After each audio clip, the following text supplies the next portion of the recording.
যদি তিনি ভালো করেন বাংলাদেশ ক্রিকেটের জন্য ভালো।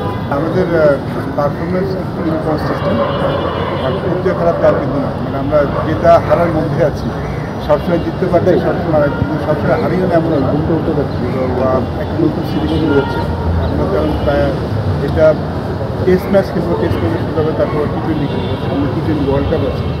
যেহেতু আমাদের টেস্ট ম্যাচ শুরু হচ্ছে, সেটা নিয়ে আমরা মনোযোগ দিতে চাই। আর আমাদের একটা অনেক বড় অকেশন আছে, আমাদের 100তম টেস্ট ম্যাচ আমাদের সবার জন্য একটা অনেক স্পেশাল একটা ব্যাপার। আমরা তো চাইবো যে মুশফিকুর রহমানের 100তম টেস্ট ম্যাচটা এমন কিছু করতে যেন ওই ম্যাচটা আমরা সবাই মনে রাখি। তো আমরা আশাবাদী।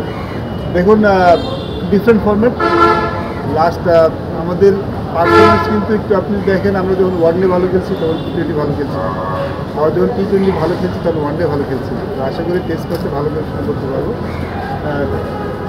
টিমটা একটু আন্ডার প্রেশার থাকছে, যেহেতু ইনকনসিস্টেন্ট পারফরমেন্স থাকলে এই আন্ডার প্রেশারটা বেরোয়ার কোনো সুযোগ। তো আশা করি যে আমাদের পারফরমেন্সটা কনসিস্টেন্ট হবে, সেটা আসলে সবাই চায় এবং ভালো হতে পারে। ক্যাপ্টেনের সাথে একটা নতুন কোচ পেলাম আমরা, মানে তাও এমন একজনের জায়গায় আসছেন যে বাংলাদেশের সেরা কোচ বলা হয়। এই জায়গাটায় আশরাফুলের জন্য একটু প্রেশার হয়ে যাচ্ছে কিনা, মানে প্রথম অ্যাসাইনমেন্টটা টিমের জন্য। ক্যাপ্টেন নতুন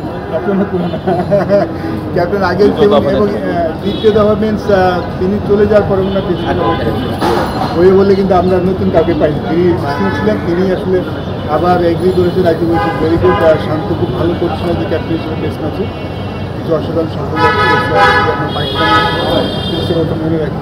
ভেরি গুড ক্যাপ্টেন। আশা করছি যে তার জন্য নতুন কিছু যে আমরা নতুন কাউকে পাইনি। আর যদি মোহাম্মদ আশরাফুলের কথা বলেন, আমার মোহাম্মদ সালাউদ্দিনের একটা রোল ছিল, আশরাফুলের রোলটা আমরা যে তিনি সালাউদ্দিনকে রিপ্লেস করেন, তিনি একটা নতুন আইডিয়া হিসেবে এসেছেন।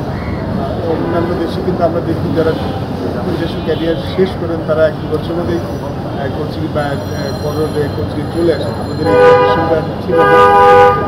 গুড টু সি যে আশরাফুল আমাদের ন্যাশনাল খেলায় যুক্ত হয়েছেন, অনেকদিন খেলেছেন, মডার্ন ডেজ ক্রিকেটটা খেলেছেন।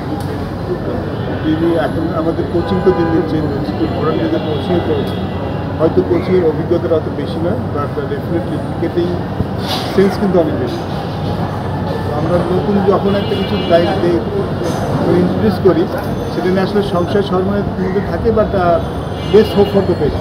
যদি তিনি ভালো করেন বাংলাদেশ ক্রিকেটের জন্য ভালো।